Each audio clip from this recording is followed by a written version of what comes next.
Well, the Pope came out this last week, and I'm reading articles on the Pope since I got a document of a researcher, a man who's done a lot of work in Asia and all around the world, researching different parts of political conspiracies, and tuned me into the relationship of the Pope KLRB FM Carmel. Aristotle Onassis in controlling the flow of a lot of hard drugs all over the world and political posture. And it has to do, believe it or not, with the importation of heroin from the Golden Triangle down there in Asia, and the reason for the war in Asia and who's making the money.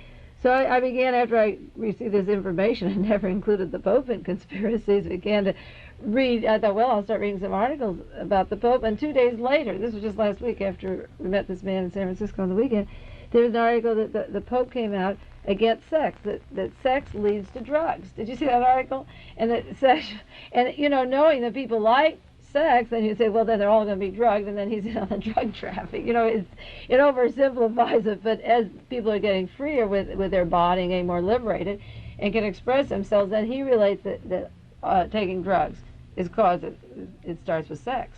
And then today I read Well, you'd think that if he was involved in drug traffic, then that would cut down on business. No, it's a rationalization then. So you've gone into, there's a lot of rationalization and propaganda for saying, oh, now you're taking drugs, where drugs are actually brought in by people, imported, and it's the biggest industry in the world today, billions and billions of dollars.